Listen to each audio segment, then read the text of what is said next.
jiran. Mariin gaggeessitoota kan miseensota gamtaa Afrikaa sanbataa fi dilbata gaggeeffamu irratti dura ta'an gamtichaa Musafaaqii haasaa baniinsaan saaqanii jiran. Kanaanis keessumaa Afrikaan dursa rakkoo dhibee COVID-19 achi immoo waraana weerara Raashiyaan Yuukireen weerarte booda rakkoo dhufe keessatti gama dinagdeetiin ardii hedduu hunkuramtee jedhani. Darbees dhiibbaan dinagdee dhufe kuni akka biyyoonni Afrikaa liqaa irra jiru kaffalachuu hin dandeenye kan taasise qaala'iinsa gatiis dinagdee isaanii keessatti uumeera waan ta'eef Afrikaanonni kanaaf faladhaachuu qabu jedhan. In the face of this situation, it is imperative for our member states to decide with determination on the economic choices. Akkas jedhu miseensonni biyyoottan gamtaa kanaa filannoo dinagdee qabanitti dhimma ba'uu qaban. Biyyoonni wal cinaa dhaabachuu qabu. Darbee immoo jaarmayaan faayinaansii Afrikaas ijaaramuu qaba. Sun gama kamiinuu itti fufuu qaba. Kana qofa egaa gara walabummaatti kan nu geessu jechuun dubbatu. Muummeen ministeera Abiy Ahmad walgahii kanarratti waan Afrikaadhaaf malaa jedhan ibsanii jiran. Kanaanis keessumaa Afrikaan gama wabii midhaan nyaataan of danda'u akka qabdu, Itoophiyaan oomisha qamadii bal'inaan jalqabde irraas dhiyeenya kana gabaa alaaf dhiyeessuu jalqabdeetti kun Afrikaaf fakkeenya gaariidha jechuun eerani. Dabalaniis Afrikaan jaarmaya motummootaatti miseensa dhaabbii mana maree nageenyaallee argachuu qabdi jechaan dhaabbati motummoota gamtoomanii haaromsa akka taasisu gaafatanii jiru.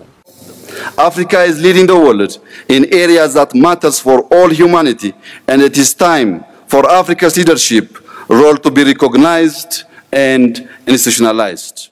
Akkas jedhu muummeen ministeera Abiy, Afrikaan gama namoomaan shora irraa eegamu ba'aa jirti. Kanaafis amma egaa yeroon itti gaggeessummaan Afrikaa itti dhaabbileen deeggaramu ijaaramuu qabudha. Carraan irraa argadhe kana fayyadamuun ammas wanti ani sagalee koon dhageessisuun gaafadhu Afrikaan jaarmaya mootummootaa mana maree nageenyaatti miseensa dhaabbataa tokkoo fi kan dhaabbiin taane lama haa qabaattudha. Kana qofaa miti Afrikaan gumii biyyoottan guddatan torbanii yookaan immoo G7 G20 keessatti illee bakka bu'umsa isheef malu argachuu qabdi jechaan dubbatan. Muummeen ministeera Abiy kan biraan furmaanni Afrikaanotaaf murteen jedhu waan sirrii ta'ee fi dadhabbii gaggeessitoota gamtaa Afrikaatiin walitti bu'iinsi kaaba Itoophiyaa furmaata argate jedhanii jiran. When I stood before you last year on this same occasion, Ethiopia was just coming out of a costly conflict. Akkas jedhu ganna darbe yeroo akkanaa yeroon isin dura dhaabbadhu ture biyyi koo rakkoo nageenyaa keessaa ba'uuf carraaqxi turte. Amma garuu waliigaltee sadaasa lama Pretooriyaatti mootummaa Itoophiyaa fi TPLF gidduutti walitti dhukaasa dhaabuuf mallatteeffame ilaalchisuun gammachuu koon dhiyeeffadha. Egaa kunis kan ta'e dadhabbii gamtaa Afrikaatiin jechuun dubbatan. Gama faalama qilleensaan muummeen ministeera Abiy Afrikaan miidhaa dhiibbaa jijjiirama qilleensaa jala jiraachuu himanii kanaanis biyyoottan faalama qilleensaa keessan kan dinagdeen guddatan waan waadaa galan raawwachuu qabu.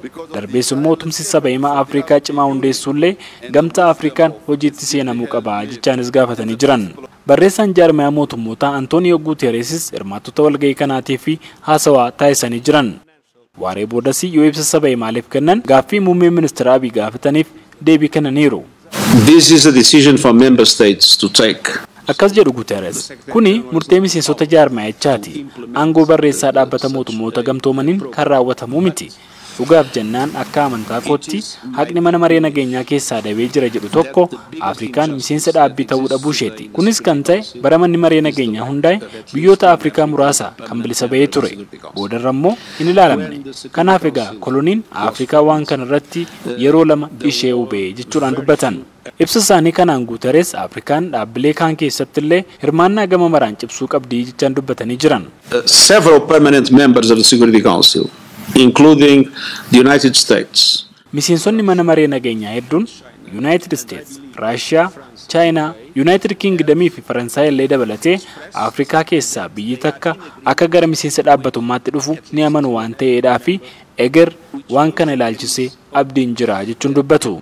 Gama nageenya kaaba Itoophiyaan jaarmaya mootummootaa deeggarsa taasisaa jira kan jedhan Guuterees bu'uuraalee misoomaa lola kanaan manca'anii fi tola ooltota tumsi gaafatamaa jiraachuullee dubbatanii jiran.